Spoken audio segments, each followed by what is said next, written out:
bilancio. Si poteva farlo prima? Su questo francamente è una scelta di carattere gestionale, insomma, dico aggiustare il tiro, nel senso che c'è stata una variazione di bilancio a febbraio, è stata approvata in Consiglio, potevamo pensarci prima, c'è stato sicuramente, è anche da dire che l'entrata del fondo Covid l'abbiamo reperita con il decreto di fine marzo, insomma, questa è la motivazione. Quindi stai dicendo che se non ci fosse tale entrata non si sarebbe votato il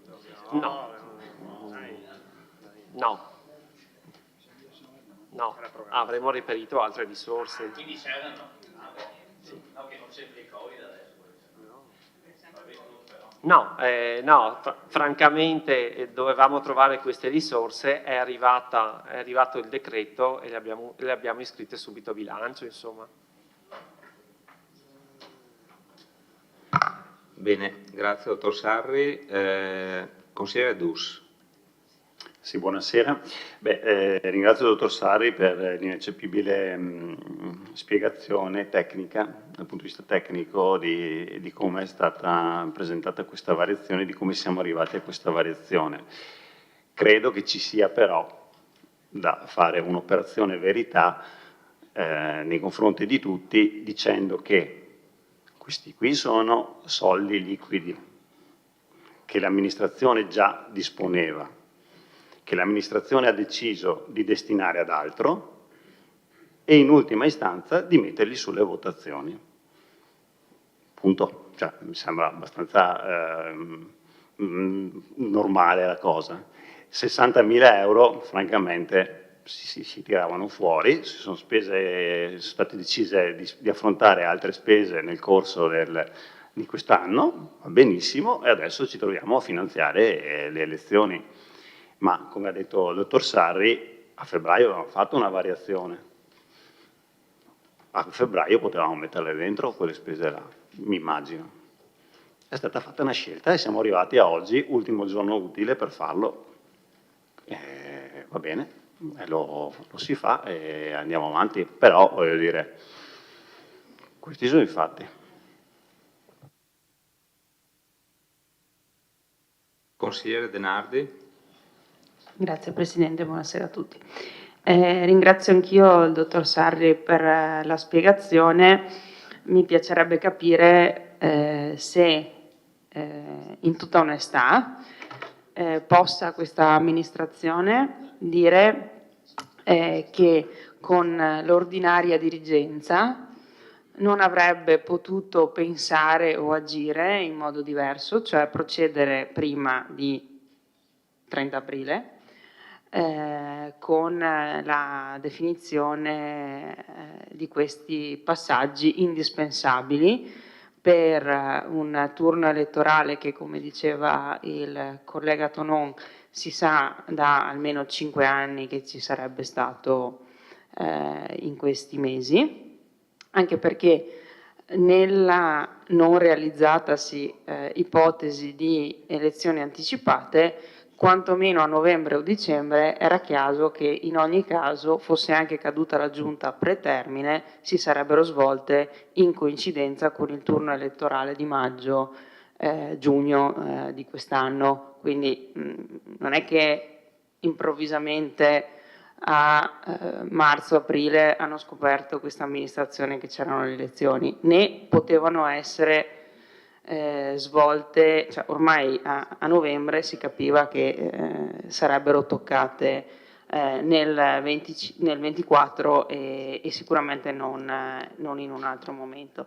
Quindi mi pare che qui l'ordinaria diligenza insomma, non sia proprio perfettamente completata e realizzata, che i principi contabili citati dal dottor Sarri consentano tecnicamente di fare determinate operazioni, non vuol dire che questo rappresenti quello che ci si aspetta e quello che dovrebbe essere in un'amministrazione.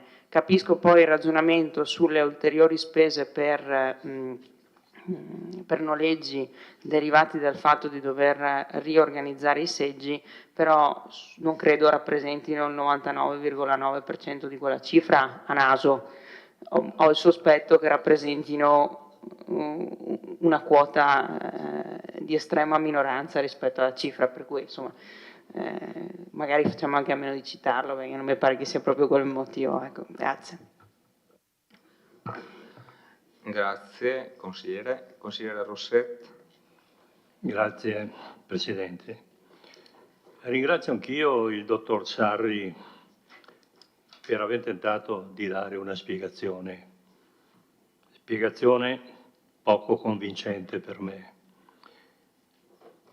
perché nel bilancio previsionale 2024 gli impegni di spesa per questa voce era pari a 0 e ci troviamo l'ultimo giorno a dover votare questo assestamento di bilancio. Assessore al bilancio, mi permetta di dirle che questo dimostra una sua incapacità di programmazione. Grazie. Grazie, consigliere Rosset. Vice Sindaco, prego.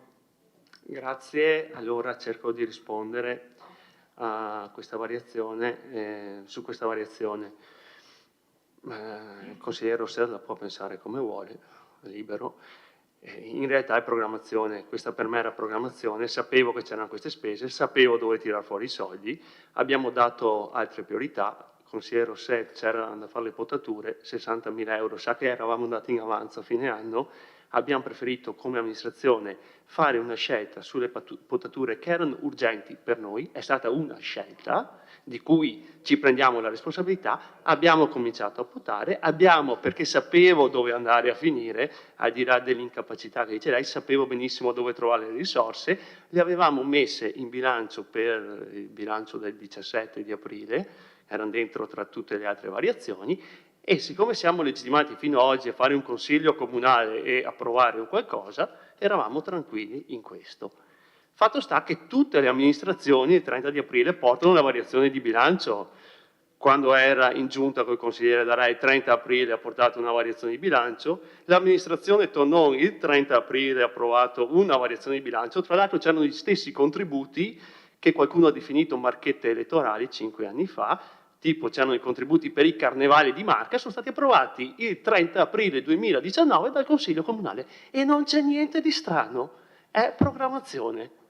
Questa sera arriviamo qui con le elezioni da finanziare, i soldi ci sono, li abbiamo trovati, se non li trovavamo, come ha detto il dottor Sarri, con il fondo Covid che abbiamo avuto anche la fortuna di ricevere, li trovavamo da un'altra parte, ma è programmazione. Fino al 30 di aprile noi possiamo fare questo, punto.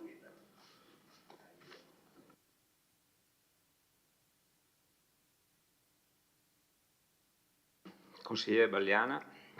Grazie, buonasera a tutti. No, io invece vorrei soffermarmi su una dichiarazione che ha fatto il dottor Sarri quando ha detto abbiamo riscontrato difficoltà, o l'assessore ha riscontrato difficoltà a chiudere la parte delle spese correnti per quanto riguarda il previsionale 2024. E questo mi preoccupa un po', sinceramente, nel senso che voglio dire, si sono riscontrate difficoltà, vorrei capire adesso allo stato attuale effettivamente la situazione. Detto questo, anch'io mi associo alle perplessità che sono emerse questa sera per queste spese che non sono state preventivate a questo punto, perché se sul capitolo c'era 0 vuol dire che assolutamente non sono state prese in considerazione o quantomeno sottovalutate, nel senso che avete preferito mettere i soldi altrove, però da un mio punto di vista, anche da un punto di vista istituzionale, io penso che sia un po' un segnale preoccupante questo di non mettere al primo posto una spesa che è fondamentale poi per l'aspetto elettorale, quindi ci va anche di mezzo anche una questione di dignità, voglio dire, da parte del Consiglio stesso e anche da parte sua, Assessore, quindi questa è la perplessità che anch'io concordo su questo e vorrei capire appunto quando avete avuto questa difficoltà a chiudere la questione delle spese correnti per il preventivo 2024 e a che punto siamo. Grazie.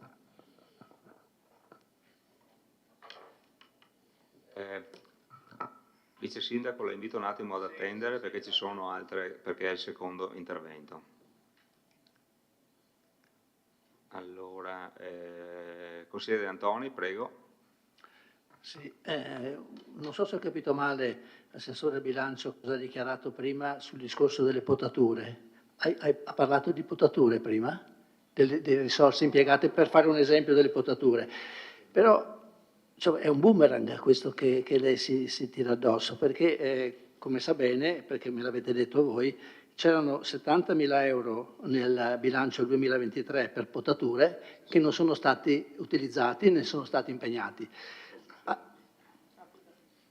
Capita, no? Capita, però non può dire l'assessore che non avremmo fatto le potature con la variazione di bilancio di febbraio, cioè le abbiamo dovute mettere nel bilancio 2024 perché nel 2023 assieme a altre 37 o 40 voci che poi vi elencherò in consiglio non le abbiamo fatte, non sono stati imputati, sono stati impegnati i soldi.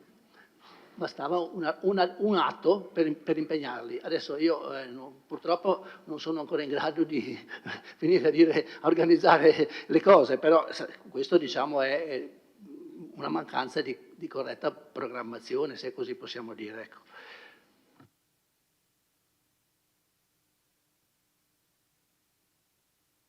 Ci sono altri interventi prima che l'assessore al bilancio risponda?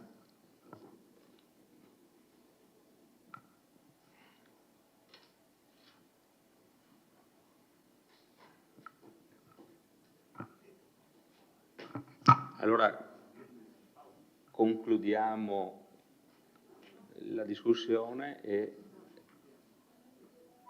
prego Vice Sindaco. Sì, grazie. Sì, consigliere Antonio, non so se mi aveva sentito, ho premesso questo, quello che ha detto l'avevo premesso così. Consigliere Bagliana, io rispondo così. Da assessore al bilancio è come gestire il portafoglio del comune, è come quando lei gestisce il bilancio in famiglia, sa le entrate, sa le uscite, cerca un attimo di capire quali possono essere coperte subito e quali sa che potrà coprirle con entrate successive. Ero molto tranquillo in questo, non vedo nessun problema. Abbiamo fatto altre scelte con la prima variazione di bilancio di febbraio e poi abbiamo coperto questa cifra con la variazione che dovevamo fare, che poi adesso abbiamo dovuto fare una variazione d'urgenza di giunta per questo motivo che è chiaro che è urgente. Quanto all'altra domanda che mi ha fatto, sì, avevamo difficoltà nel chiudere il bilancio per la parte corrente. Quest'anno hanno anche cambiato la modalità, cioè dovevamo approvare il bilancio entro il 20 di dicembre e il percorso partiva dal 4 novembre. Dottor Sari, se mi ricordo bene, col primo... La Giunta lo deve approvare entro il 15 novembre. Sì, entro il 15 novembre la Giunta doveva approvarlo. E come entrate sa benissimo che avevamo un aumento della rata dei derivati, spesa corrente, avevamo due minori entrate che avevamo nel 2023, una sono i 400.000 euro, che c'erano, le faccio un esempio, che c'erano arrivati per il discorso della sentenza sui derivati e poi c'erano circa 200.000 euro, adesso vado a memoria, di minori trasferimenti da parte di minori trasferimenti. Quindi partivamo già con circa 4, 2, 6, un 700.000 euro in meno di spesa corrente, comunque dovevamo far quadrare un attimo il bilancio per il 20 di dicembre, pur sapendo però che poi col lavoro che si fa, eccetera, le cose poi con le variazioni vanno assolutamente sistemate, quindi c'era molta tranquillità in questo. Abbiamo proposto, ripeto, una variazione di bilancio che tutti, anche con tutte le amministrazioni, con l'ultima variazione, con l'ultimo consiglio utile disponibile in passato hanno fatto e non ci trovo niente di strano. Grazie. Consigliere Tonon. Grazie. Ho registrato l'affermazione del vice sindaco riguardo alla variazione di bilancio esattamente di 5 anni fa, quindi del 30 aprile 2019, confesso che non me lo ricordavo, non mi ricordavo che si fossero dati dei contributi al Carnevale di Marca, però non credo che Carnevale di Marca avesse chiesto 5 anni prima il contributo, come si sapeva invece 5 anni fa, che quest'anno si sarebbe votato. Che poi, francamente, lei faccia un paragone fra i due tipi di variazione di bilancio mi lascia piuttosto basito. Non credo che si possa considerare un'elezione come quella amministrativa alla stregua di un contributo per il Carnevale, a meno che per lei le elezioni non siano una carnevalata.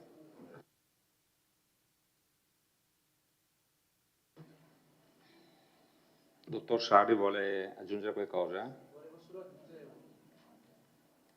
Ecco, volevo solamente aggiungere una cosa per rispondere all'intervento del consigliere Bagliana circa gli equilibri di bilancio. Ecco, diciamo che sia per quanto riguarda il nostro regolamento e per quanto riguarda le norme di legge, il dirigente finanziario diciamo che è a presidio degli equilibri di bilancio in via generale, e non solo, nel senso che abbiamo tutti e tre i dirigenti e il segretario comunale che fanno parte del nucleo sui controlli interni, che si riunisce periodicamente, e fra i vari controlli che vengono fatti anche i controlli sugli equilibri di bilancio, quindi diciamo che il bilancio è presidiato dagli organi tecnici. E del resto poi dal Consiglio Comunale stesso, quando ci ritroviamo entro il 31 di luglio con l'approvazione dello stato degli equilibri di bilancio, quindi della salvaguardia degli equilibri di bilancio e le misure necessarie. Come settore noi comunque questa cosa la teniamo, essendo appunto la parte corrente in effetti sì, abbastanza in difficoltà, teniamo abbastanza presidiato la realizzazione delle entrate, tant'è che succede che vengano rispedite, fra virgolette, al mittente degli atti dove le entrate non si sono realizzate, perché succede, insomma, e lo teniamo monitorato abbastanza costante, con abbastanza costanza, e soprattutto perché siamo consapevoli che insomma l'equilibrio di parte corrente non è, insomma, a livello di previsione. Dopo sul consuntivo troviamo delle sorprese, insomma. Però cerchiamo di tenerla monitorata con abbastanza frequenza, insomma.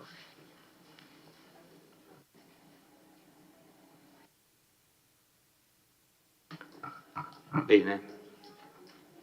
Allora facciamo dichiarazione di voto, passiamo alla dichiarazione di voto, prego, consiglieri.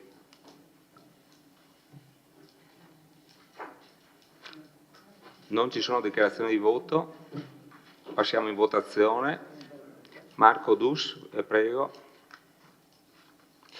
Sì, prima della dichiarazione di voto, nell'ambito però della dichiarazione di voto, Dichiarazione di voto. Dichiarazione di voto.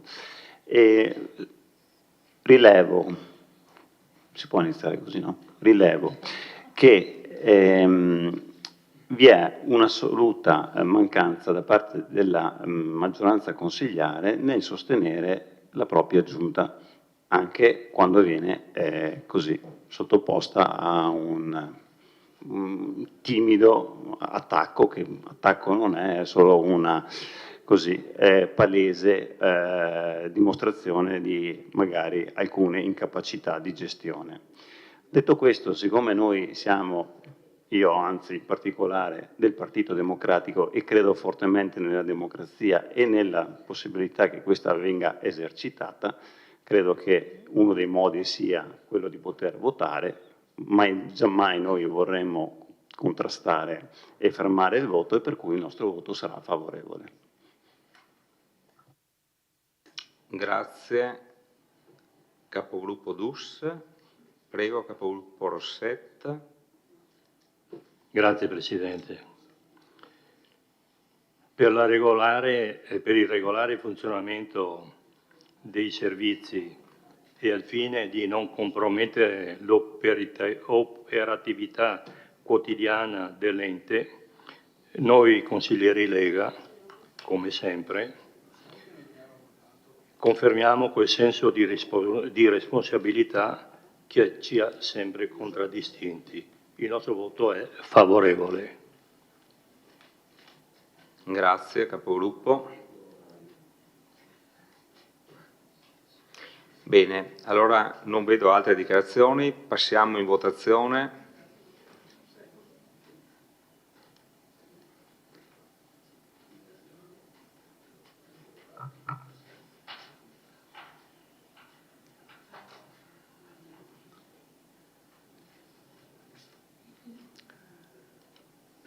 La delibera è approvata all'unanimità con 17 favorevoli, 0 contrari, 0 astenuti.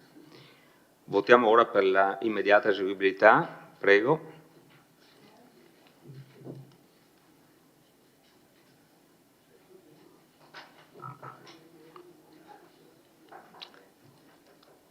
La delibera è immediatamente eseguibile all'unanimità con favorevoli 17, contrari 0, astenuti 0.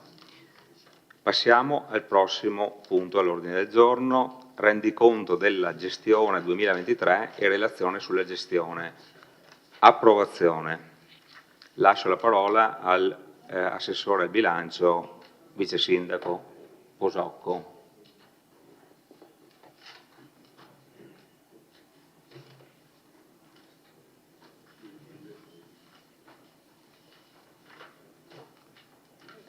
Sì, grazie Presidente. Abbiamo preparato, il dottor Sarri ha preparato delle slide e adesso cercheremo di illustrare al meglio questa proposta.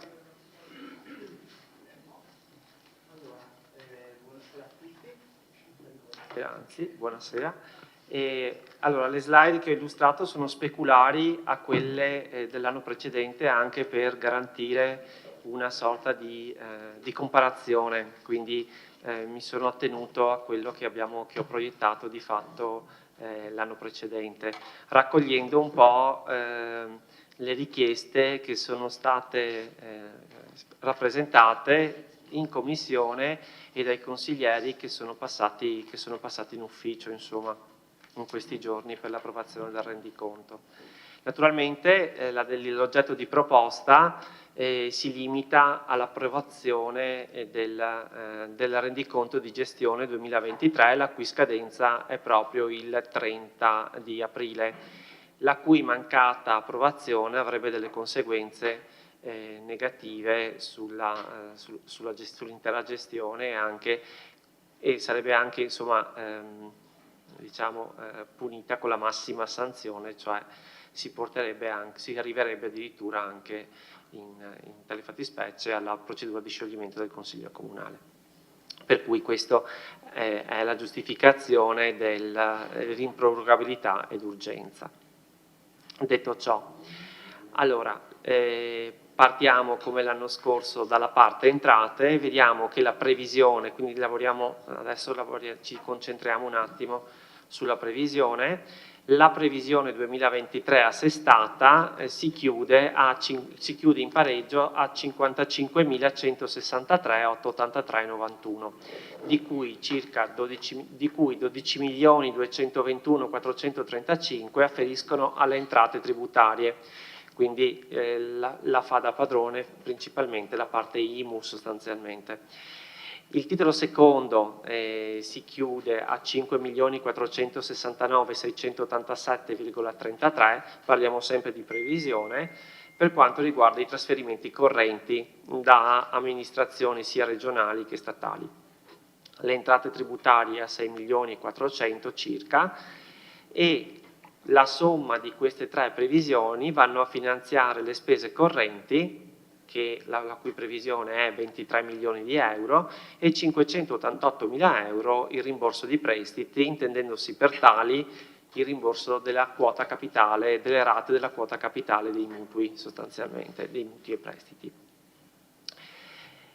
Per quanto riguarda invece il lato capitale, troviamo al titolo quarto gli 11.824.485, che sono generalmente tutti i contributi in conto capitale e le alienazioni, quindi sempre a livello di previsione, e l'accensione di prestiti fatta nel 2023 relativamente al mutuo per l'acquisto del Teatro da Ponte. Il titolo settimo e nono le lascerei un attimo in disparte, perché il titolo settimo sono le anticipazioni di tesoreria di cui noi non ricorriamo mai perché non ne abbiamo bisogno, e il titolo 9 sono sostanzialmente le partite di giro, quindi rappresentano un'entrata e una spesa per l'ente e quindi non transitano per la gestione. Quindi a livello di previsione sia le entrate in conto capitale che il mutuo finanziano spese in conto capitale per 23.161.679,31. Questo a livello di previsione a fine anno. Volendo dare un'occhiata alle entrate di competenza, sulle nostre previsioni definitive vediamo che non tutto è stato accertato. Per quanto riguarda il titolo primo abbiamo accertato circa 11.900.000 euro, il titolo secondo 4.580.000, il titolo terzo 5.771. Di questi accertamenti ne sono stati riscossi 8.155.996, 4.251.000, 5.153.000 e naturalmente lo scostamento tra questi sono di fatto la differenza, insomma i residui da riportare. Questa colonna evidenzia lo scostamento rispetto alla previsione, nel senso a fronte di una previsione definitiva di 12 milioni ho accertato 11.900.000 euro circa, la differenza è questa, quindi lo scostamento degli accertamenti rispetto alla previsione. Lo stesso dicasi per lo stesso ragionamento lo possiamo riportare per l'entrata in conto capitale, dove a fronte di 11.800.000 euro abbiamo registrato accertamenti solo per 2.600.000. Non mi preoccuperei tanto di questa cifra estremamente bassa, perché l'attività accertativa dell'entrata in conto capitale ha una modalità di accertamento piuttosto particolare, nel senso che i contributi in conto capitale che finanziano opere, sostanzialmente, per renderla molto semplice, se l'opera non si conclude nell'anno, viene riportata automaticamente nell'anno successivo, sia l'entrata che la spesa. Quindi, di fatto, non l'aver accertato nell'anno una cifra elevatissima non vuol dire che abbiamo perso il contributo, insomma, o che abbiamo fatto una stima, che abbiamo sovrastimato l'entrata, nel senso che abbiamo semplicemente riportato, nella maggior parte dei casi, all'anno successivo i contributi e le relative spese. Nel titolo sesto abbiamo appunto l'accertamento e la riscossione, perché abbiamo avuto proprio la materiale riscossione nell'anno del mutuo a tasso zero del Teatro da Ponte. Il grafico rappresenta abbastanza bene quello che vi ho appena illustrato, vedete la colonna quella più scura è la previsione, la colonna quella un po' più chiara in azzurro sono gli accertamenti, vedete che sulle entrate tributarie gli accertamenti sono quasi pari alla previsione e gli stessi ragionamenti li facciamo sugli altri titoli, insomma. Le riscossioni sono queste, vedete, questi sono gli accertamenti, queste sono le riscossioni sostanzialmente. Okay. Analogo ragionamento lo possiamo fare anche per le spese, come l'abbiamo fatto per le entrate. A fronte di 23 milioni di previsione di spesa corrente abbiamo impegnato, compreso il fondo pluriennale vincolato, 18 115 742,15. Stessa cosa per le entrate in conto capitale, a fronte di 23 milioni abbiamo impegnati 13, compreso il fondo pluriennale vincolato. Il rimborso di prestiti sostanzialmente c'è una piccolissima differenza, perché insomma i piani di ammortamento di mutui li conosciamo, insomma, e vabbè, gli altri due titoli diventano trascurabili, insomma. Questo è l'andamento su previsione, impegni dei vari titoli. come sono state impegnate le spese, che forse questo era un grafico abbastanza interessante. E abbiamo riepilogato come abbiamo impegnato le spese 2023 per le varie missioni del bilancio, quindi la parte generale come lo scorso anno la fanno i servizi istituzionali. Comunque i diritti sociali e le politiche della famiglia hanno la loro importanza, come l'istruzione e il diritto allo studio, e anche i trasporti scolastici e la mobilità, insomma, quindi rende bene dove sono stati impegnati le varie risorse di bilancio. Questo per l'anno 2023 relativamente alla spesa corrente. Sulla spesa per investimenti, la parte più grande è la valorizzazione dei beni e delle attività culturali, trasporti, il diritto alla mobilità, lo sviluppo sostenibile, anche gli organi istituzionali, sostanzialmente anche qui è una rappresentazione per missione dei vari impegni della spesa per investimenti. Bene. Ho aggiunto questa slide proprio perché è un suggerimento che abbiamo ricevuto nell'ambito della Commissione relativamente al grado di realizzazione delle entrate e delle spese. Allora, dal grafico visto prima vediamo che per quanto riguarda le entrate correnti, le entrate si sono realizzate per il 97% rispetto alle previsioni. Titolo secondo 83,74, 89,79 per le entrate extratributarie. La differenza sono proprio queste piccole, sono queste cifre che un 3% comunque valgono comunque 300.000 euro, perché ricordiamo sempre che abbiamo fatto che su 12 milioni abbiamo accertato 11 milioni e 9, quindi 316. Sulle spese correnti vediamo che lo stesso ragionamento, se andiamo a vedere stanziamento, quindi previsione definitiva e impegni in questo caso, non accertamenti, la percentuale si assesta al 76,38, però c'è un però, nel senso che sarebbe opportuno, per rendere un po' più significativo il dato, depurarlo della missione 20, che sono i fondi e accantonamenti, nel senso sono spese di fatto che vengono previste in bilancio, non si impegnano e confluiscono nel risultato d'amministrazione e generalmente allo stanziamento dell'anno del fondo crediti di dubbia esigibilità, ad esempio, oppure del fondo rischi contenzioso, del fondo derivati, dell'indennità di fine mandato ed eventualmente degli oneri contrattuali. Se andiamo a depurare appunto queste somme stanziate in bilancio che però non si impegnano e che vengono e confluiscono nel risultato d'amministrazione, capite bene che la parte impegnata rimane uguale, lo stanziamento diminuisce, però la realizzazione aumenta dell'85,43. Cifre, sicuramente sul rimborso di prestiti non dico nulla, perché di fatto è la rata di ammortamento, quindi insomma si realizza quasi al 100%. Insomma. Sono cifre abbastanza importanti, però ragionando sui nostri stanziamenti, dove la spesa corrente vale 23 milioni di euro, capite bene che anche un 15% significa non aver impegnato 3 milioni di euro. Ecco, questo cifra. Andiamo agli equilibri di parte corrente, quindi i risultati di bilancio, praticamente i risultati di competenza di parte corrente. Allora, andando a tirare molto le somme, questi sono i primi 3 titoli dell'entrata, che fanno, ragioniamo in termini di accertamento, che risultano 22 milioni di euro. Con queste risorse io finanzio spese correnti e rimborso di prestiti per 17,588. che sono i nostri impegni, abbiamo un risultato positivo di 4.200.000. Di questi 4.200.000 però devo tener conto anche di 376.000 euro di avanzo di amministrazione che abbiamo applicato dalla parte corrente.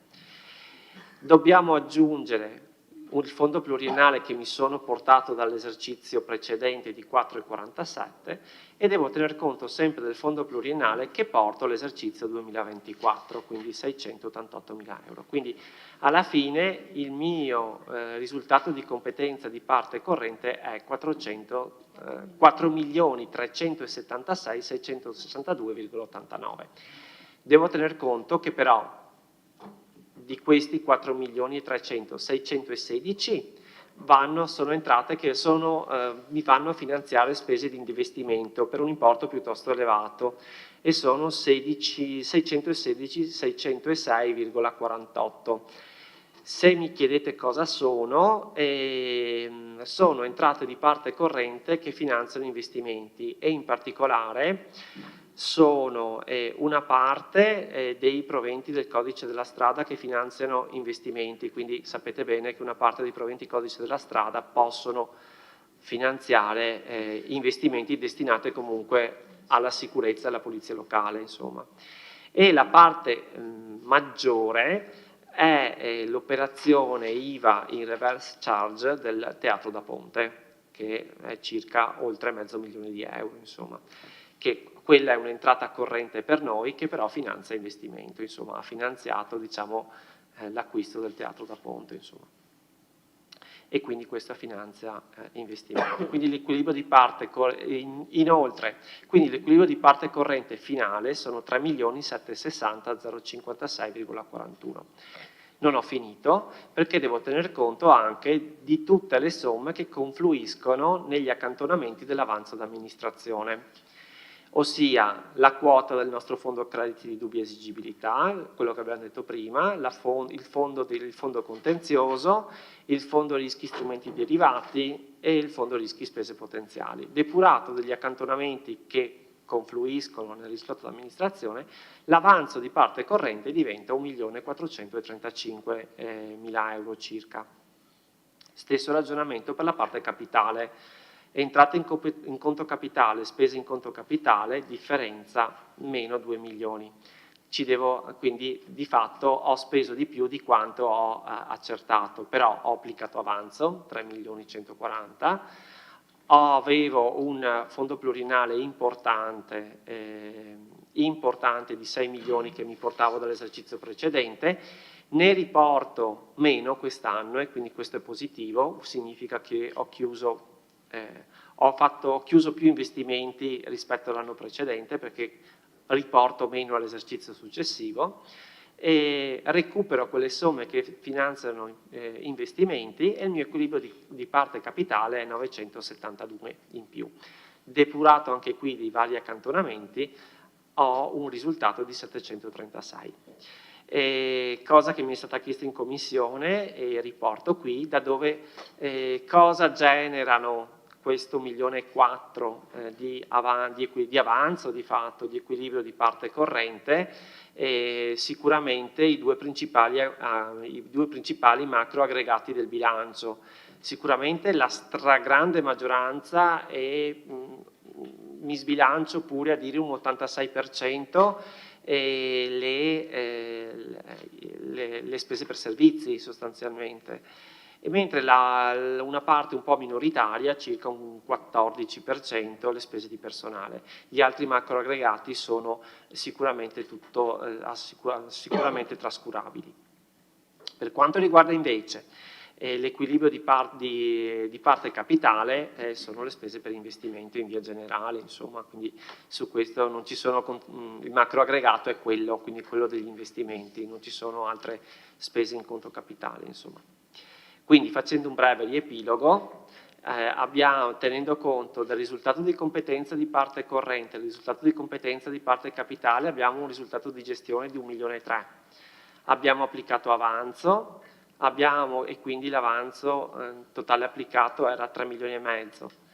Abbiamo un saldo del fondo pluriennale negativo e ripeto, secondo me non è poi così male, insomma, perché significa che comunque investimenti sono stati fatti, non sono stati portati in avanti, arriviamo a un risultato di competenza di 4.732.000, che è un vincolo di finanza pubblica e come tale deve essere sempre positivo.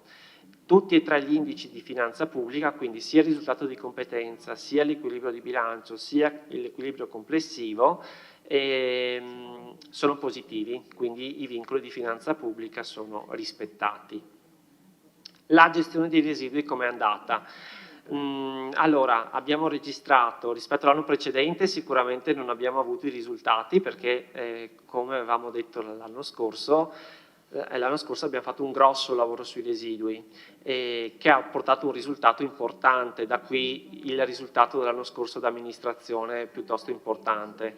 Quest'anno anche qui abbiamo un risultato positivo della gestione dei residui, sicuramente non con le cifre dell'anno scorso, ma è giusto così, insomma, perché altrimenti vorremmo dire che l'anno scorso non abbiamo fatto quel lavoro importante sui residui che è stato fatto. Comunque il risultato della gestione dei residui è positivo, vuol dire che abbiamo minori residui passivi, quindi sono stati cancellati 468.000 euro di residui passivi e abbiamo cancellato minori residui attivi per 286. Sempre tenendo conto di quanto suggerito in commissione, il risultato di amministrazione quest'anno viene proposto facendo una comparazione rispetto all'anno precedente. Quindi l'anno scorso avevamo un fondo di cassa finale di 11 milioni che ce lo ritroviamo quest'anno pari pari, insomma. Le riscossioni l'anno scorso sono state 29 milioni, quest'anno un po' meno, 28. Anche i pagamenti l'anno scorso un po' di più, 27 milioni, quest'anno un po' meno, 26,388, da cui naturalmente questo fa crescere il fondo di cassa, ha fatto crescere il fondo di cassa.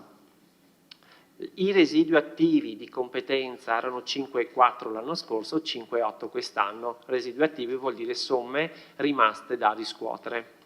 I residui attivi su residui, anche questi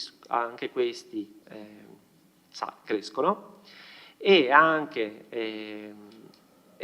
sostanzialmente i residui passivi, okay, crescono comunque, residui passivi, somme rimaste da pagare, tanto per essere molto chiari. L'FPV comunque si riduce, quello di parte capitale che viene riportato l'anno successivo.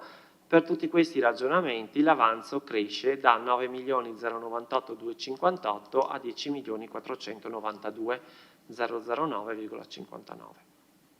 Questo è un po' come quella slide, come si riconcilia con la gestione questo risultato d'amministrazione, nel senso che nel 2022 si partiva da una base di circa 6 milioni e 6, questo era il nostro avanzo d'amministrazione. Avevamo un risultato di competenza positivo, molto positivo, 2.111.000. Questo cosa voleva dire? Che nel 2022, con tutte le entrate che io avevo e con tutte le spese che ho sostenuto di competenza, comunque io ho avuto un saldo positivo di 2.100.000. Okay? Il saldo di FPV è negativo, vuol dire che ho portato in avanti all'esercizio successivo spese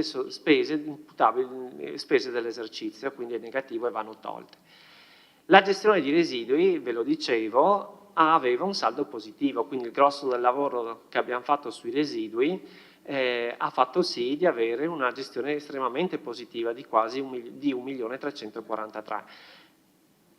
Questo avevamo già in cassa, avevamo già un avanzo di 6 milioni e questo ha fatto slittare a salire a 9 milioni l'avanzo dell'anno scorso. Insomma, l'avevamo già detto l'anno scorso questa cosa. La gestione di competenza nel 2023 invece è calata anche molto, da 2 milioni e 100 rimane a 1 milione e 3, sempre piuttosto elevata, ma comunque diciamo che è calata sensibilmente.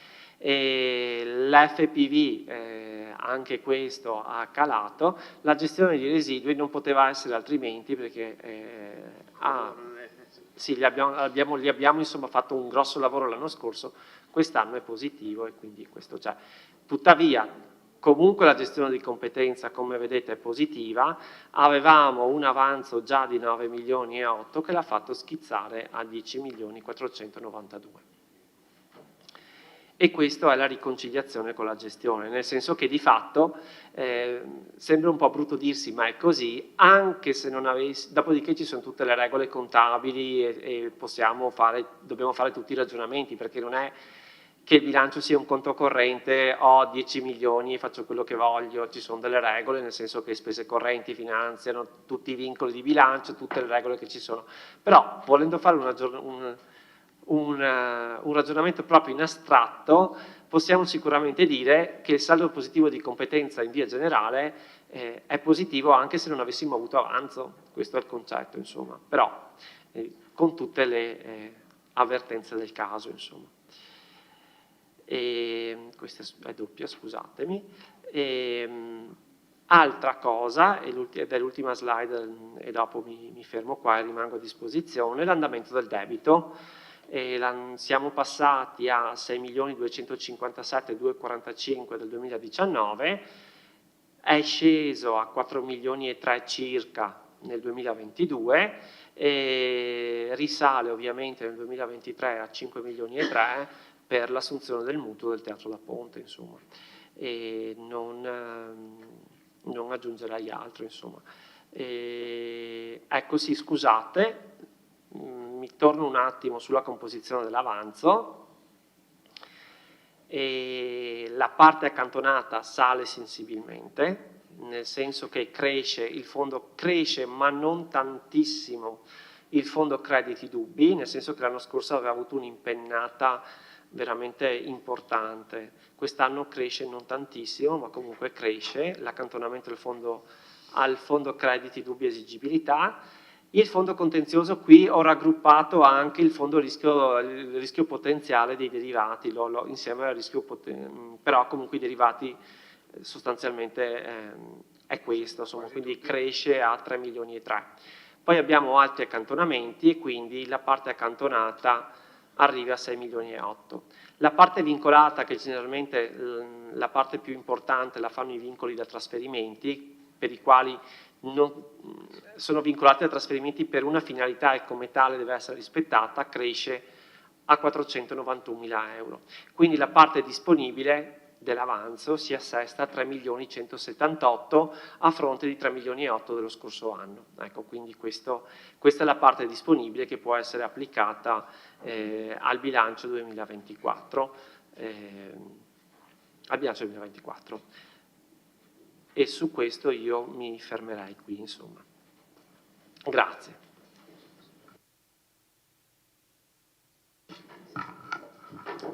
Grazie. Apriamo la discussione, prego.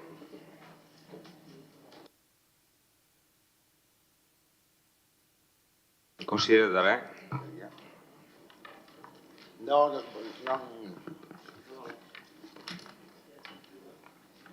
Niente? Ah, bene.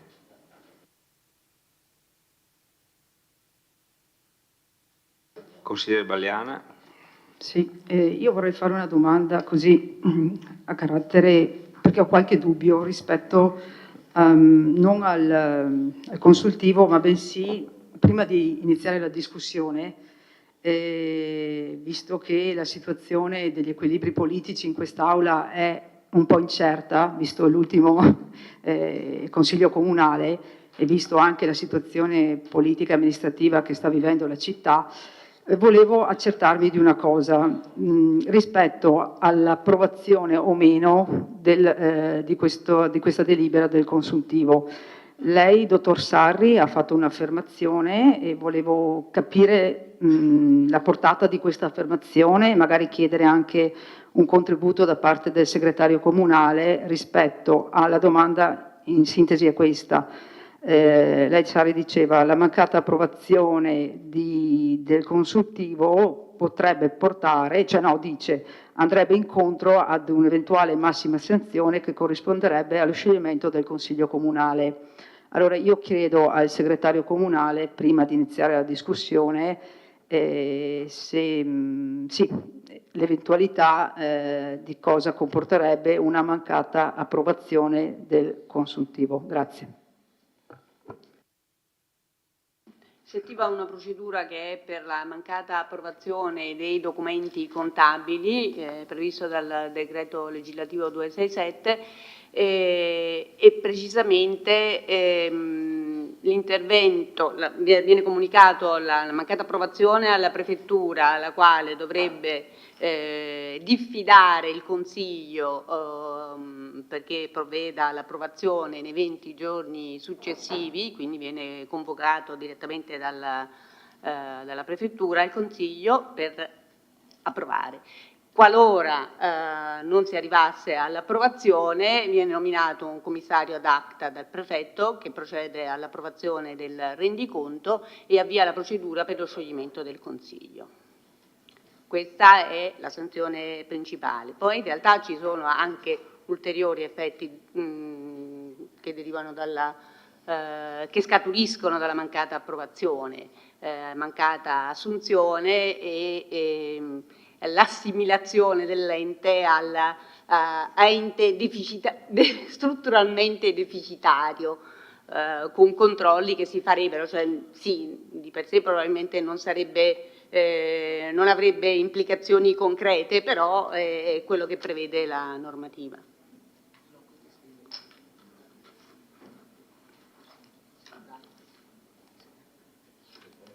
Dottor Sarri. Sì, ne aggiungo anche un altro, perché quello è esatto, che secondo me non è di poco conto, che è il blocco dei trasferimenti, compreso il fondo di solidarietà. Sospensione dei trasferimenti, compreso il fondo di solidarietà, perché una volta approvato il rendiconto nei termini, entro 30 giorni deve essere inviato alla banca dati delle pubbliche amministrazioni i dati del rendiconto. Qualora questo termine non venga rispettato, c'è la sospensione di tutti i trasferimenti del Ministero dell'Interno, compreso il Fondo di Solidarietà Comunale, che per noi vale 2,5 milioni di euro, insomma, e fino all'adempimento. Okay, dopodiché si sbloccano, insomma.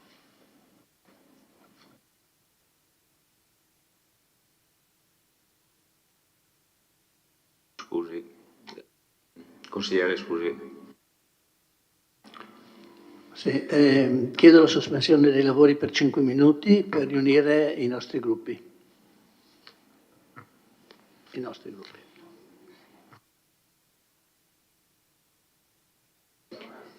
Sospensione concessa.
Riprendiamo il consiglio.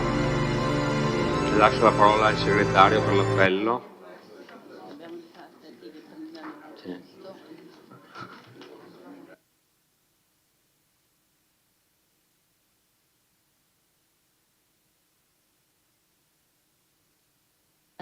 Prego il segretario. Sì. Valliana Mirella, Casagrande, Laré, De Antoni, De Bastiani, De Nardi, Dus, Miatto, Pagotto, Parrella, Rasera, Rosset, Salezze, Sant'Antonio, Scottà, Tonon e Varaschin. Ci siamo tutti, sì. Bene, riprendiamo i lavori. Allora, siamo rimasti alla discussione, quindi prenotazioni, prego.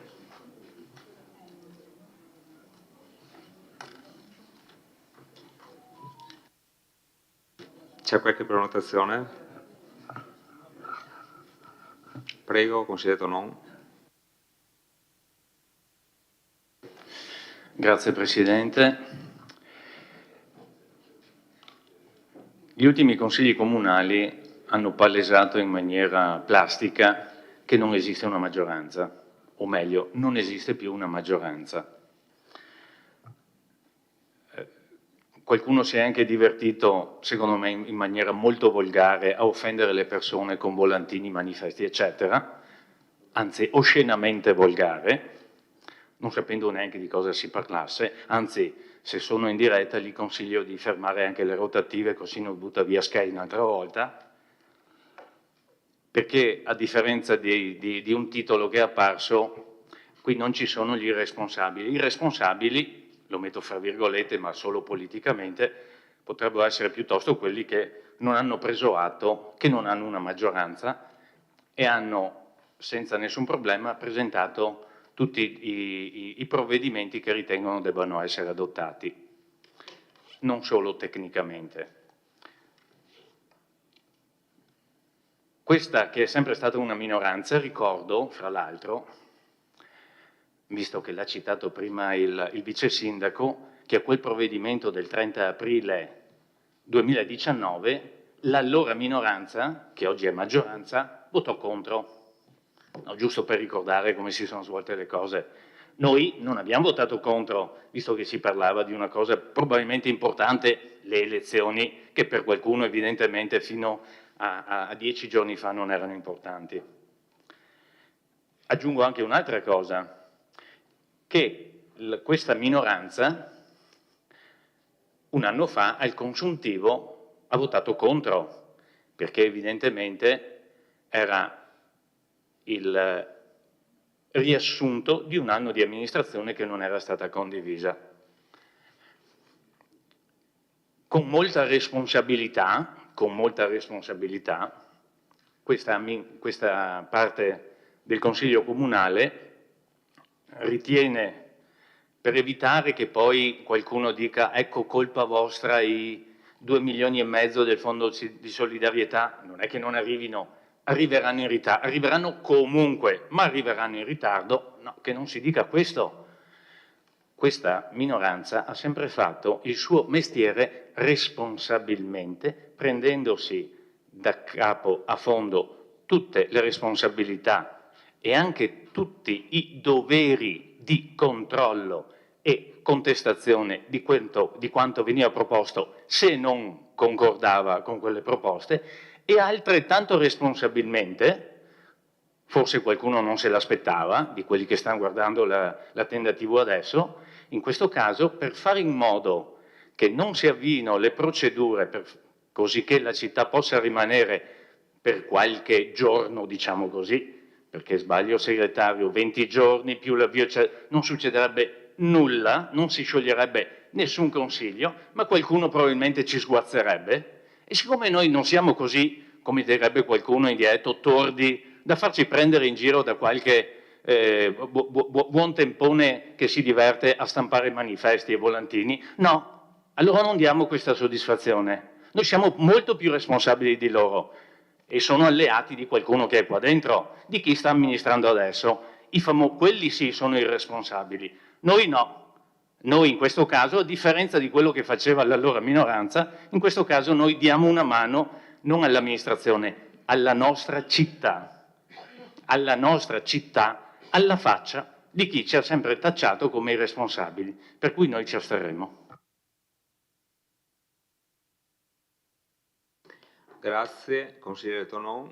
Consigliere Dus. C'è un vecchio e breve adagio attribuito a Mao, poi sarebbe tutto da verificare se sia lui che l'ha scritto oppure no, che dice: grande è la confusione sotto il cielo, la situazione è eccellente. E devo dire che di confusione sotto il cielo di Piazza del Popolo mi pare di vederne parecchia. La situazione parte, come sappiamo tutti noi che abbiamo vissuto quest'Aula, da molto lontano, con le prime defezioni di alcuni consiglieri, alcuni smarcamenti di altri, che hanno poi portato alla deflagrazione con una giunta che non ha più la maggioranza e che però si ostina con caparbietà a portare provvedimenti in Consiglio Comunale in questa eterna sfida tra leghe di diverso colore o non so neanche come definirle. Io le metto sotto l'arco della destra, del centrodestra, chiamateli come volete, insomma. E credo che a fare questo giochetto se ne dispiacciono soprattutto i cittadini di Vittorio Veneto, che vedono poi le cose che non avanzano, le cose basilari. Io ad esempio passo tutti i giorni per quel famoso passaggio che doveva essere aperto alla cabina dell'Enel che mette in comunicazione via Marconi con via Caprera, che ogni giorno doveva essere inaugurata e ci troviamo a maggio 2024 che ancora sono là con il cantiere. Ci troviamo a fare le potature ad aprile e ci troviamo a mettere i soldi per l'elettorale all'ultimo giorno utile. Ecco, tutto questo perché è in corso da mesi una furente lotta, non per una visione diversa di città, che potrei anche in qualche maniera comprendere, però probabilmente per altre motivazioni a me sconosciute e credo anche ai cittadini sconosciute. Ecco che invece il percorso che stiamo facendo, responsabilmente, per usare una parola che ha appena utilizzato il consigliere Tonon, responsabilmente stiamo ascoltando i cittadini in un dialogo costante con i quartieri, con la nostra candidata sindaca, Mirella Bagliana, e così vogliamo continuare nella nostra strada, cioè con responsabilità, assumendoci anche compiti che non sono nostri, perché, lo ricordo, i cittadini ci avevano detto che noi dovevamo stare in minoranza e ci siamo stati, e invece avevano detto a voi che dovevate amministrare questa città e non l'avete fatto.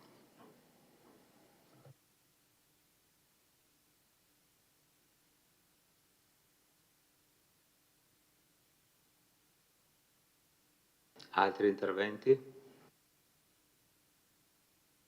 Consigliere Bagliana. Grazie. No, intanto ringrazio il consigliere Tonon perché ha espresso in modo deciso e anche condiviso la nostra posizione. Però volevo aggiungere qualcosa rispetto a quello che è stato detto. Il nostro giudizio sul bilancio di questi 5 anni di attività amministrativa è un giudizio negativo, estremamente negativo.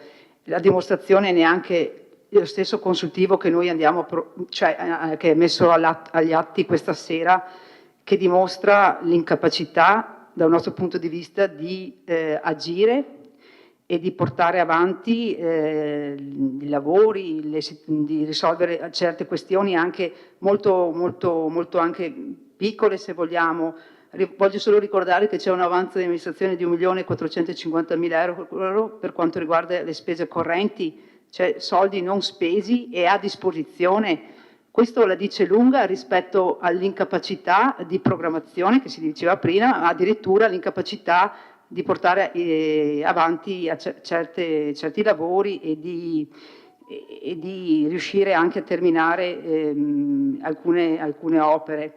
Quindi, ripeto, il giudizio rimane negativo su tutti i fronti rispetto a tutti questi 5 anni, anche perché abbiamo visto che a metà consigliatura, no, l'anno scorso insomma c'è stata una prima defezione da parte della maggioranza, una prima spaccatura e ripeto era significativa, era un primo campanello d'allarme che forse la Giunta non ha interpretato in modo corretto, mi viene da dire, no? Perché se avesse quantomeno ascoltato dal mio punto di vista forse le voci che arrivavano dai banchi della maggioranza, forse qualcosa in più si poteva fare. Detto questo, mi associo nel dire che appunto in questo momento siamo chiamati a metterci a disposizione anche noi della città e quindi appunto condivido il voto di astensione. Grazie. Grazie, consigliere Valiana. Consigliere Rosset, prego. Grazie Presidente. Ritorno anch'io su quel vergognoso volantino che ti ha tacciati degli irresponsabili. La persona che l'ha fatto dimostra di non sapere che una sana sfiducia è una componente essenziale della democrazia. Scegliere di fare le potature al posto di mettere da parte i soldi necessari per l'elettorale, se li mettiamo su una scala valori, io saprei quale scegliere. Il nostro motto, come sempre, è responsabilità. Il 31 luglio dell'anno scorso, su questo argomento, il mio voto era stato di astensione e anche oggi il mio voto, assieme a tutto il nostro gruppo, sarà di astensione. Grazie. Grazie, Capogruppo Rosset. Ci sono altri interventi? Sì. Consigliere Denardi, prego. Grazie. Io credo che, allora, dopo tutti questi annunci di astensione, credo che il destino di questa delibera sia già sostanzialmente espresso. Credo che però a questa amministrazione forse sarebbe stata miglior sorte che questa delibera non venisse approvata. Non tanto perché, in qualche modo l'hanno già detto i colleghi che mi hanno preceduto, siamo sicuri che avrebbero potuto rivestire nuovamente il mantello a loro tanto caro delle vittime, ma false ovviamente, ma soprattutto perché il paradosso è che si chiude questo mandato amministrativo, si chiude il mandato amministrativo di questa giunta sotto il segno di un'inesistenza di una maggioranza, di una pervicace sfrontatezza nel decidere di portare punti all'ordine del giorno senza cercare di concordarli prima con la minoranza. Non sto parlando del rendiconto, sto parlando in generale ovviamente. Qualcuno poi fuori che sostiene che l'articolo 21 della Costituzione è il fondamento del volantino espresso. Ora, è notorio che purtroppo o per fortuna la nostra Costituzione può essere stiracchiata come un elastico e da qualcuno viene stiracchiata come un elastico alla bisogna. Io continuo a credere, e ho sempre creduto, che l'articolo 21 della nostra Costituzione, che è uno degli articoli più importanti, visto il contesto nel quale è stata scritta la nostra Costituzione, tutela la libertà di parola e la tutela, ovviamente i nostri padri e le nostre madri costituenti avevano ben presente quello che era successo nel ventennio precedente. La tutela, ma non tutela la facoltà di dire cose assurde, cose che offendono gli altri, e non è nato per giustificare il fatto che chiunque dica qualsiasi cosa gli capiti per la testa. Non è questa la libertà di pensiero, non è questa la libertà di parola. È qualcos'altro di molto più alto e molto più importante. Il paradosso, dicevo, di questa amministrazione è che si ritrova ad approvare di fatto, non perché ha una maggioranza, ma perché la non più maggioranza evita di creare problemi, la minoranza responsabilmente evita di creare problemi e se ne va, esce dalla porta con un bel po' di disonore, a mio avviso, un bel po' di oblio, speriamo molto rapidamente. La scelta dell'astensione è ovviamente legata ad evitare che si sentano poi parole in libertà, come diceva il mio professore di diritto romano, già citato in quest'Aula più di una volta negli ultimi mesi. Prego? Che si dicano parole in libertà, per cui l'irresponsabilità della minoranza ha fatto cadere la giunta, l'ha detto il segretario che di fatto conti alla mano, numeri alla mano, giorni alla mano è praticamente impossibile che si arrivi al commissariamento prima delle elezioni.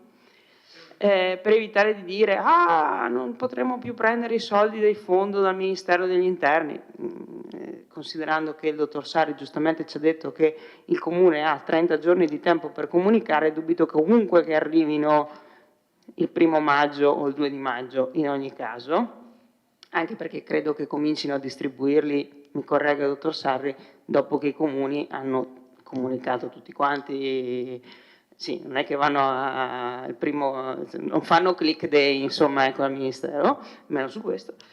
Per cui di fatto anche qui cambia pochissimo, ma ovviamente per garantire alla città ogni miglior possibilità di procedere con le attività amministrative, evitiamo di votare contro e ci asteniamo. Ribadisco, credo che questa pagina sia la pagina che rappresenta alla perfezione il quadro di un'amministrazione che è stata caratterizzata dall'assenza di proattività, dalla procrastinazione di una marea di iniziative, dalla negazione di alcune proposte venute dalla minoranza che poi si sono trasformate 6 mesi dopo in provvedimenti assunti tra l'altro anche malamente.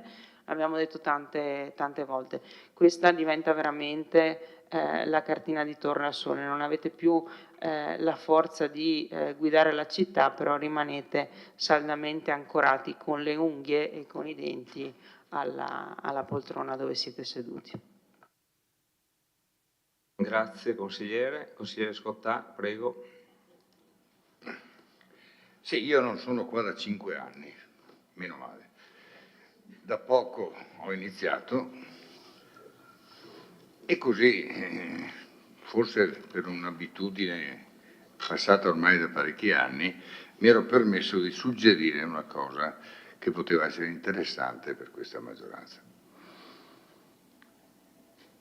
Ho chiesto se c'era la possibilità di ottenere un una tantum perché era molto utile, e qua diranno ma ancora ste palle, vabbè.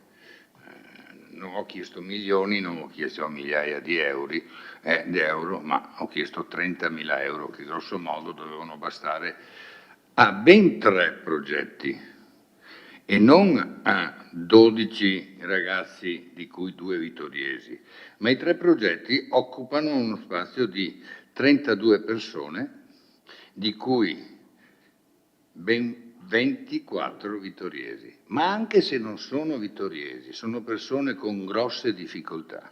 Stanno cercando, le associazioni stanno cercando di fare di tutto, chiedendo anche ai familiari di questi ragazzi, e intervengono anche loro a trovare i quattrini per risolvere la situazione. Chiedere 30.000 euro per 32 ragazzi mi sembra aver chiesto 1.000 euro, neanche rotti forse, 900, all'anno, perché era una cosa una tantum, perché la cosa sta andando avanti. Chiaramente mi fermo qua perché altre cose non dovrei dire, perché ho paura di sbordare in qualche altra situazione che ho già detto e che ci siamo capiti come va. Mi dispiace solo perché era un consiglio che io avevo dato alla maggioranza, non un obbligo.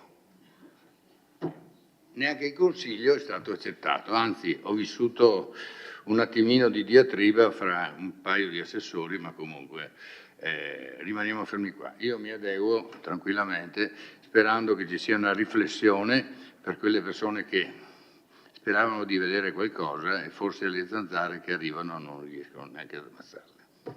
È un brutto paragone, ma insomma.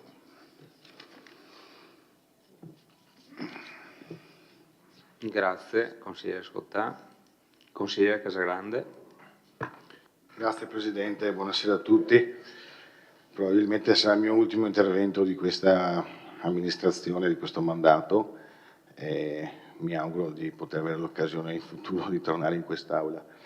Ci tenevo a fare un attimo di considerazioni in primo luogo in ciò che è successo negli ultimi consigli, in quanto effettivamente siamo un popolo di santi, di poeti e di amministratori, direi, nel senso che, come si è visto spesso in questi 5 anni, ognuno aveva sempre la soluzione migliore per ogni attività che si stesse portando avanti. Dispiace vedere come nell'ultimo periodo si siano prese direzioni diverse, ma i motivi insomma li sappiamo, fanno parte dei giochi, dopo i personalismi li lascio ad altri tavoli. L'unica cosa che voglio fare è comunque ricordare a tutti che ciò che è stato fatto in questi 5 anni è stato fatto cercando di fare il migliore dei modi qualsiasi cosa.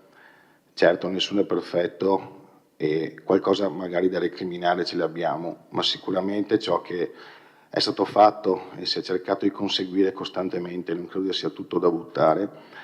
Io e la mia collega di gruppo chiaramente voteremo a favore e credo che sia giusto ringraziare sicuramente tutti i consiglieri, indipendentemente dalla parte in cui sono seduti, ringraziare tutta la Giunta, perché chi bene o chi male, anche dei consiglieri, nonostante le varie battute e battaglie che abbiamo avuto, abbiamo fatto nell'interesse della città e quindi credo che superare una certa linea di rispetto e di educazione non sia bello. Credo che si sia superati un po' i toni. Io cerco di dire invece che ognuno ha cercato di esprimere la propria opinione nel meglio possibile. La Giunta ha cercato di fare il meglio possibile, è andata come è andata nella parte finale, ma se dobbiamo ringraziare una persona, che tra l'altro oggi compie gli anni, il nostro sindaco, perché se sta zitto, e me ne dispiace, insomma, di sicuro non merita davanti a sé un teatro come stasera, a mia opinione, e devo ringraziarlo a nome mio, della collega e penso a nome di tutti per l'impegno che ci ha messo e soprattutto per la bontà che ha avuto in questi 5 anni e di sicuro la bontà non è un difetto. Grazie. Grazie consigliere. Consigliere De Bastiani. Grazie. Immagino che il sindaco Miato e i suoi collaboratori di giunta immaginassero che con questa sera si chiudeva definitivamente il loro mandato in forza di una sfiducia che il Consiglio Comunale avrebbe espresso. E invece le cose sono andate diversamente e al sindaco Miato e alla sua giunta rimangono altri 40 giorni di governo di questa città. io suggerisco e do un consiglio al sindaco e ai suoi collaboratori che potrebbero usare questi 40 giorni per magari rimediare almeno a una delle tante promesse fatte ai cittadini e al Consiglio Comunale e mai mantenute. L'elenco sarebbe lunghissimo, mi limito alle cose che mi sono venute in mente in questo momento. Innanzitutto potrebbe pensare di rimediare alla promessa che aveva fatto al quartiere di Ceneda, che sarebbe stato la priorità degli interventi della sua giunta, sarebbero stati riservati al quartiere di Ceneda.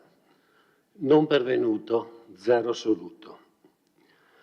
Si era impegnato, lo aveva detto lui, di risolvere con un tavolo la situazione dell'ex Carnielli, e il tavolo è ancora lì, fermo, immobile, privo di ogni interlocuzione, come si è usato questo termine, si è molto usato in questi 5 anni.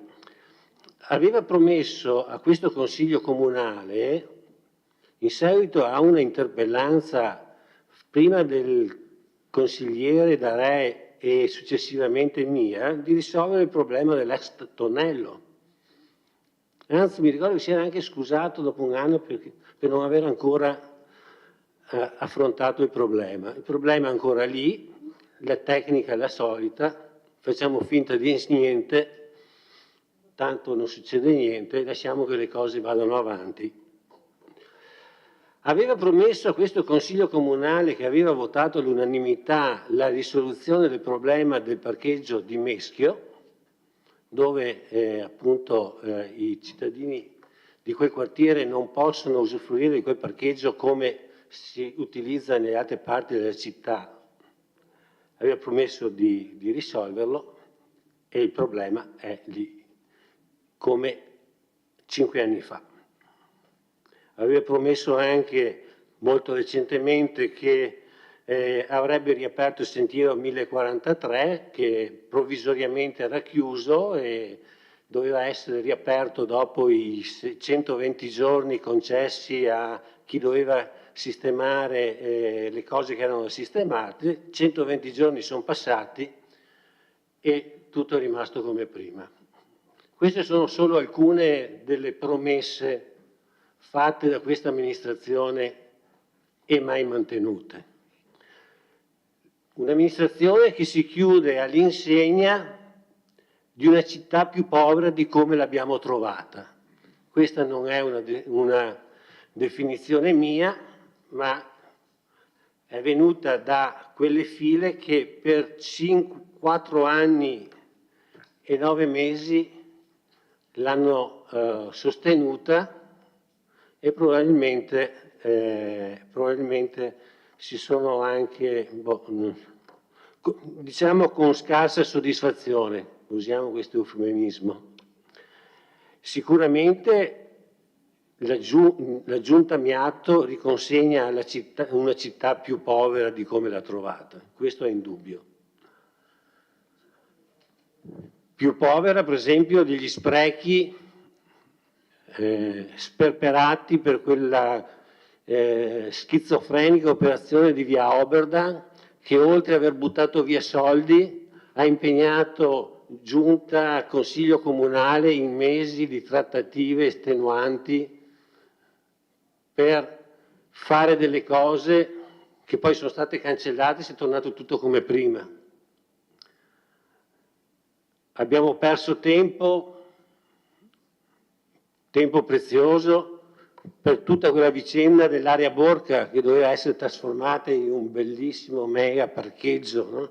Perché ci avevano spiegati, dai banchi della Giunta ci avevano spiegati che era un'area degradata, difatti passate anche adesso e vedete il degrado di quel prato verde, dove a volte ci sono anche i papaveri.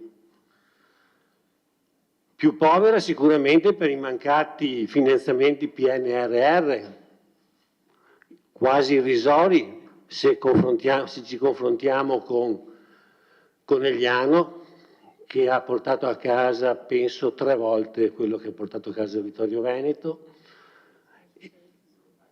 e tanti altri più piccoli comuni della provincia di Treviso che sono riusciti a portare a casa molto di più di quello che abbiamo ottenuto noi. Eclatante è il mancato finanziamento all'asilo nido, no? Perché evidentemente servizi che non servono alla nostra città. Sicuramente più povera nel decoro. Beh, questo penso che nessuno sia in grado e abbia voglia di contestare, perché c'è una cosa che si sente dire in giro da tutti, è che mai la città è stata così trascurata, o appare così trascurata. Poi più povera nel commercio e negli abitanti, ma vabbè, quello non possiamo imputarlo sicuramente all'amministrazione. Possiamo imputare invece 1 milione in più regalato a Treviso per l'acquisto del teatro da Ponte, da voi stimato 1.200.000 euro, prima stima, e poi aggiustata la stima a 2,5 milioni. Tra l'altro ho seguito l'intervista, la conferenza stampa che avete fatto l'altro giorno, magari poteva informare il signor Gobbo che non poteva trasformare il teatro in appartamenti come ha sostenuto lui. Non era così facile. Non l'avrebbe deciso né lui né il sindaco, avrebbe dovuto deciderlo il Consiglio Comunale. E io dubito che questo Consiglio Comunale avrebbe approvato la trasformazione del teatro da Ponte in appartamenti. Continuo l'elenco, ho ancora 5 minuti, sono gli ultimi di questa legislatura. Sì, al secondo giro, vabbè. È più povera delle bellezze della città, una per tutti, la fontana del Cardinale di Ceneda, che abbiamo risolto il problema chiudendo l'acqua, perché è la cosa più naturale. Se una fontana ha un problema, chiudo l'acqua e ho risolto il problema. E più povera di tutti quei soldi buttati per quei progetti che non verranno mai realizzati, e voi lo sapete che non verranno mai realizzati, che è la piazza Duomo e la biblioteca sottoterra. La biblioteca sottoterra non verrà mai utilizzata perché solo una mente malata può pensare di mettere i libri sottoterra, e anche perché sicuramente la sovrintendenza non permetterà mai quell'intervento. Però anche lì intanto un'ottantina di migliaia di euro sono stati spesi. Come sono stati spesi 100.000 euro per il progetto del sentiero di Sant'Augusta, lo sapete, no? 100.000, cioè per un lavoro da 1 milione di euro, 100.000 sono andati in progettazione. Mi dicono che non sono i parametri normali, mi dicono chi se ne intende, che non sono i parametri normali. Ma forse lei non se ne intende tanto, signor Sindaco, vabbè, l'ho anche dimostrato. Più povera di 2 appartamenti di residenza popolare di Piazza Meschio, che sono, per definizione del sindaco Miatti, finiti nel dimenticatoio. Siccome non abbiamo il problema dell'emergenza abitativa, Vittorio, avevamo 2 appartamenti destinati all'edilizia residenziale popolare, lasciamoli andare nel dimenticatoio, chi se ne frega. Più povera di 70 o 100.000 euro della App Turismo, non ho mai capito qual è la spesa reale di quella cosa là. Ho capito sicuramente che sono soldi buttati via perché nessuno la guarda, è inutilizzabile, oltre a contenere una montagna di sciocchezze da vergognarsi. Io andrei a vedere, a verificare, perché se io sono una app del comune, metto che Vittorio Veneto nasce nel 1866, udite, per volontà del re Vittorio Emanuele II, per volontà, che decise di unire due borghi antichi in un'unica città. Allora, è stato il re Vittorio Emanuele II a decidere di unire Ceneda e Serravalle, che sono definiti due borghi, cioè siamo come Caloneghe e Marengo. Cioè, Caloneghe e Marengo, poi c'è Serravalle e Ceneda. Peccato che Serravalle, no? Sia in quel magnifico volume stampato nel 1500, dove hanno messo tutte le città d'Europa e assieme a Parigi, Venezia, Milano e Roma hanno messo anche Serravalle. Questo era il borgo. Questo magari l'assessore alla cultura poteva dedicare un attimo del suo tempo, che però forse era troppo impegnata con il suo libro prezioso che questa amministrazione ha acquistato in 300 copie, e magari se ci dava un'occhiata ci risparmiava una figura meschina.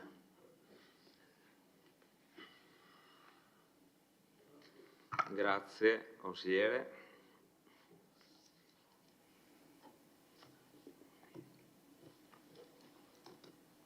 Ci sono altre prenotazioni?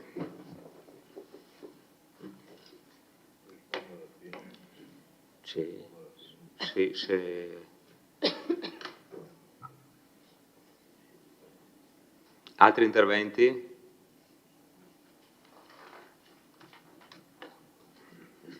Prego, prego. No, il secondo giro non vedo prenotazioni.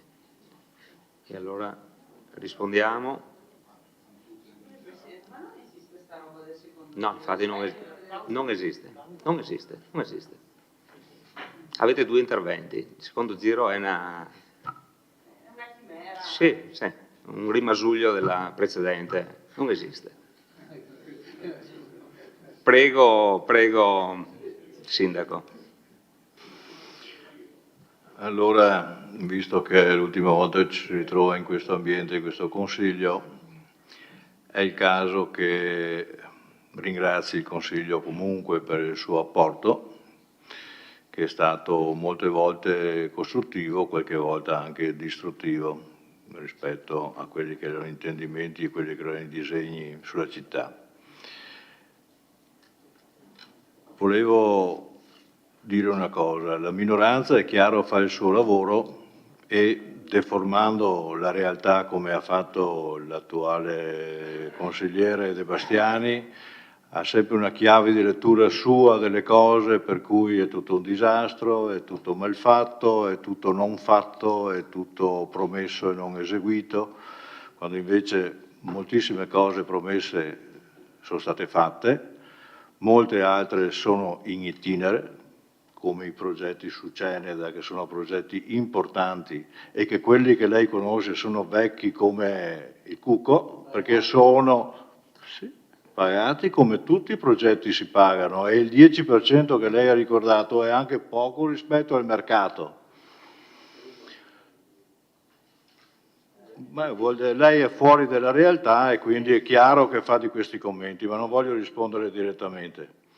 Su Ceneda i progetti sia della piazza che della biblioteca sono proceduti, non sono ancora finiti, sono molto cambiati rispetto al primo approccio avuto, sempre seguiti dalla sovrintendenza, tanto per dire.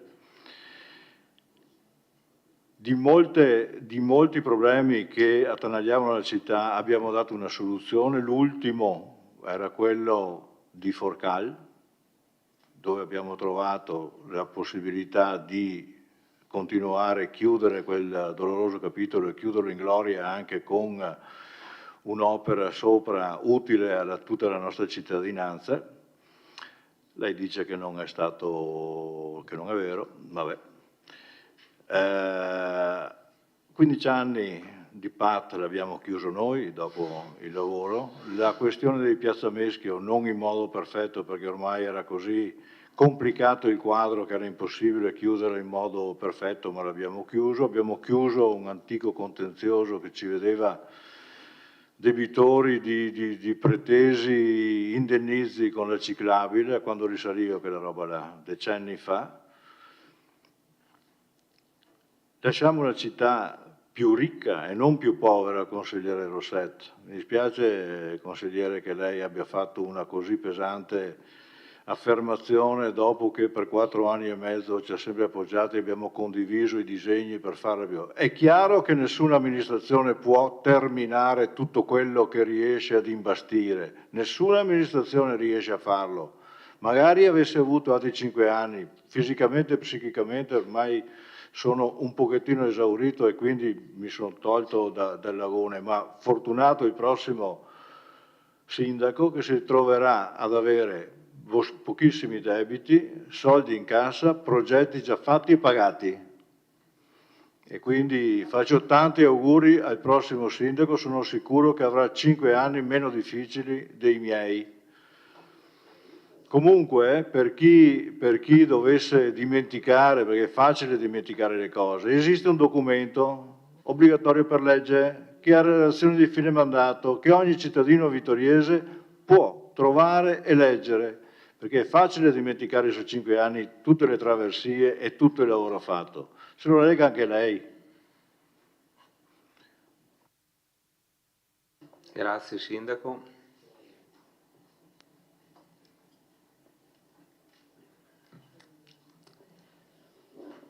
Altri interventi?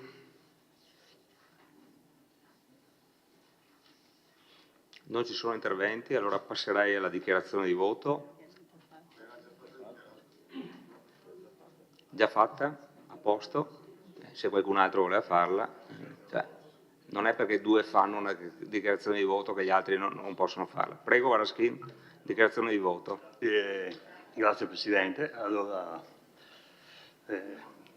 innanzitutto voglio ringraziare tutti dell'opportunità che mi avete dato. Come è già stato detto, per 4 anni e mezzo abbiamo votato tutto quanto, adesso è cambiato tutto. Per fortuna che me ne sono andato prima. Il mio voto è favorevole. Grazie. Grazie, capogruppo Varaschin. Altre? Altrimenti andiamo in voto. Bene, votiamo.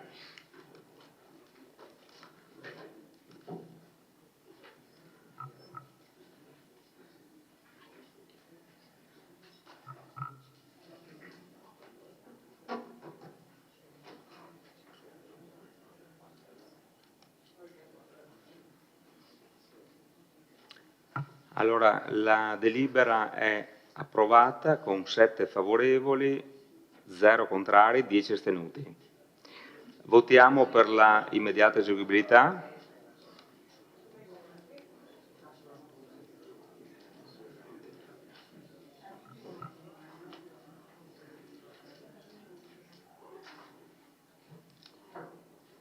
La delibera è immediatamente eseguibile con 7 favorevoli, 0 contrari e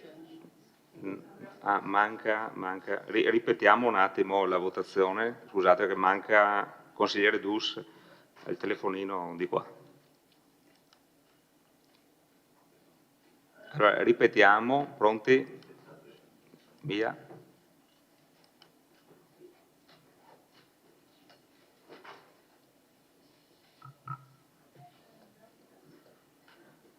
Bene, adesso mi sembra che abbiano votato tutti, perfetto.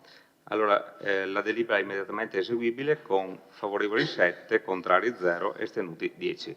Passiamo ora al prossimo punto, l'ultimo punto. Allora, comunicazione al Consiglio Comunale di un prelevamento del Fondo di Riserva, esercizio 2024, articolo 166,2 del decreto legge 267/2000. Lascio la parola al dottor Sarri per l'illustrazione. Prego. Sì, comunico solamente che la Giunta Comunale, con deliberazione 63 del 18 aprile 2024, ha effettuato un prelievo del fondo di riserva di 30.000 euro per l'anno 2024 e 21.000 euro nel 2025. Precisamente per il 2024 per spese buoni pasto dipendenti comunali euro 3.000, spese concorsi posti di ruolo euro 8.000, incarico redazione PAT 19.000 euro e per il 2025 21.000 euro spese buoni pasto dipendenti comunali. Grazie. Grazie dottor Sarri. Aperta la discussione? No. Nessuna? Allora, dichiarazione? No, comunicazione, basta. Allora, chiudiamo. Basta. Bene, vi saluto e prego. Se lei non guarda, non è colpa mia. Voglio rivolgere, cioè, vorrei che l'assessore Varaschi mi spiegasse una cosa. Prego? Consigliere, ma è un auspicio per il prossimo mandato. Ci spieghi per cortesia, che non capisco, da dove lei se n'è andato, non certo dalla Lega, perché non era il gruppo Lega. Lei ha abbandonato il gruppo Miatto Sindaco, del quale era capogruppo. Non cerchi di far confusione e di mettere nebbia negli occhi della gente. Lei ha abbandonato il gruppo Miatto Sindaco. Il nostro voto è di astensione, grazie. Guardate, non si vota, chiudo il Consiglio Comunale e grazie a tutti e in bocca al lupo per le prossime elezioni, campagna elettorale, che vedo che tutti più o meno saranno candidati. Arrivederci.